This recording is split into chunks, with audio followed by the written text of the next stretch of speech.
Well, it's 2022, and with the new year rolling in like an old friend trying to get you into some crypto scam, it's time to look forward to the future. I mean, after the last 2 years, it can only get better from here, right? Well, unlike some of the things in life that always are soul-crushing, like politics and social issues, video games tend to have many people excited every single year. However, the only issue with this is that more often than not, our hopes and dreams as fans are crushed by the bitter reality that is the state of AAA video game releases. So today, I thought what better way to kick off this new year than to go in and either get super hyped about things or start shitting all over them. Starting off with January, God of War PlayStation 4 is finally getting a PC release, and holy shit am I excited for this game. While yes, the game has been out for a few years on the PlayStation 4, it'll be nice for those of us who don't have one, myself included, to have the ability to finally play this game. However, I will not be paying $50 these greedy fucking bastards are charging for this nearly 4-year-old game. I will be waiting for the inevitable Steam sale to purchase it myself. However, the reason I think myself and most people are excited for this game will be for the modding community. Like, I cannot wait for the King of the Hill mod that will more than likely be available, because my god, that will be a sight to behold. Next up, we have Rainbow Six Extraction, the Metal Gear Survive of Rainbow Six games. I'm pretty sure nobody wanted this and no one is going to be playing it. I personally could not care less, as well as I'm not a huge sweaty Siege player. This game will be forgotten by March. It's probably just gonna go the way of Evolve. Oh hell no! Pokemon Legends Arceus is also coming later this month. To a casual fan like myself, this game looks pretty good, but knowing how toxic the Pokemon community is, I'm sure they will hate damn near everything about this game, so their opinions mean jack fucking shit. I honestly don't have too many thoughts on these games because they're meant for kids. Granted, they are fun if you don't take them seriously, but yeah, this one should be good. I am so fucking pumped for Dying Light 2. The first game was so much fun and still holds up so well to this day. This game has been delayed about as many times as Morbius has at this point. Hopefully the game actually does come out, and hopefully it doesn't cyberpunk us, because this game looks so sick, and hopefully it's not super broken at launch, which is honestly the only thing I could see making this a bad game. However, that is just kind of my opinion. If you have not played the first one, I highly recommend playing it. Horizon Forbidden West is also dropping in February, a sequel to a PlayStation game that I never played because my PS4 disappeared a couple years ago. And by disappeared, I mean stolen. The game looks fine. I know a lot of Reddit incels had spurged out and complained that the main character isn't pretty enough, and I mean, I understand that outrage. If you're not going to be going outside and actually spending any time with anyone of the opposite gender, I could totally see why you'd want to look at nothing but the absolute hottest females that would never talk to you in a million years in real life. Stupid internet drama aside, I'm sure it'll be fine. I'm planning on playing it if I ever do get lucky enough to get a PS5, but we'll see.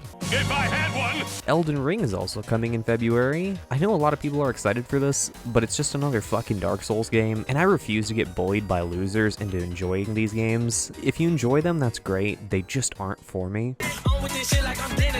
The only game really of note coming out this March is the Borderlands spin-off game, Tiny Tina's Wonderlands. Borderlands is such a fun series, definitely with its highs and lows, but overall it's pretty enjoyable, even if it is a little cringe at times. This game looks pretty interesting. I feel like it'll be either okay or really, really bad. I would say to just be cautiously optimistic if you are a Borderlands fan. When I saw the trailer for this, I seriously thought it was just another Metro game. Stalker 2 releases in April of this year. It looks fine. I'm sure a lot of people enjoy the Stalker games. I've just never found myself personally playing them. The fact that the developers were originally going to be implementing some sort of NFT integration in the game, and they got absolutely fucking destroyed online just for the thought of it. So after enough cyberbullying, they decided to backpedal and not have NFTs in the game. It really does show that with enough bullying, anything is possible, and I honestly could not be prouder of this community. I'm so proud of this community. But as for the game itself, if it's on sale for a decent price, I might pick it up.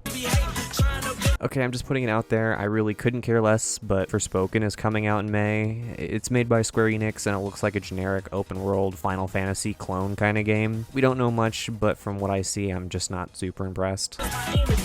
Okay, I know I skipped over June and July, but that's because nothing is officially planned for those 2 months yet, and I would say it's cool because it gives a chance for people to go out to enjoy the nice summer weather and activities. However, I realize I'm on YouTube making videos about video games, so it's not like there's really a lot of that going on around these parts. The only game officially confirmed for August of this year is the new Saints Row game. Now, I loved Saints Row 3 and I thought that 4 was alright, so I'm really curious to see what they're going to be doing with this one. Honestly, after the dog shit that was Agents of Mayhem, my expectations are pretty fucking low. Granted, I never played that game, but that's because I do have standards, so we'll see how this one does.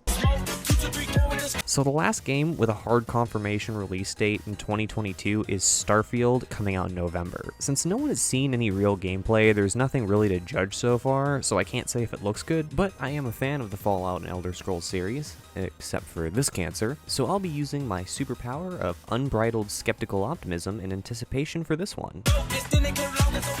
So there's a shitload of games that are anticipated to come out this year, so I will briefly roll down that list. Granted, these all could get pushed back, and honestly I wouldn't bet money on some of these actually releasing, so just keep that in mind. Now, this one hasn't been announced officially yet, but just like an STD that keeps coming back, we all know we're getting a new Call of Duty this year. People are speculating that it will be a sequel to 2019's Modern Warfare, and if they call it Modern Warfare 2, they will be literally just pissing on their own grave at this point. I would say that they wouldn't be stupid enough to call it that, but we already had a game in the series that was so on the nose, it was literally called World War II. Like, Jesus, I fucking wonder what that game's about. Up next, God of War Ragnarok. Talked about the original God of War earlier in this video, but unlike that one, this is going to be a PS5 exclusive. It looks pretty much the same, but more of the original, so I'm sure it'll be good. I'm just depressed because I don't have a PS5 yet. Two games I will be curious to see are the Gotham Knights and Suicide Squad Kill the Justice League games. These both have been announced for some time and haven't released, so hopefully they don't get Duke Nukemed. I really love the Arkham games, so we will see if these live up to that hype, although probably not. GTA 5 is releasing again on PS5 and Xbox Series X, and I don't know why people are excited for the 5th release of this 9-year-old game. But whatever, if idiots are down to buy this shit again, that's their own fault. If you're stupid enough to buy this game as many times as it's been released, you don't deserve that money anyways. LEGO Star Wars The Skywalker Collection might finally come out this year. This game has been delayed more times than the fucking New Mutants, so I'm beginning to believe it's not even a real game. It's just a fever dream we all have collectively. If it is actually real and does finally come out, I do hope it's good because I played the original games as a child, and as a grown-up adult man-child, it would bring me great joy if this doesn't end up sucking. Please, please, just let me have this. Multiverses is the Warner Brothers Smash knockoff, and all I can say is that I will not play this game. I don't know who this is meant for.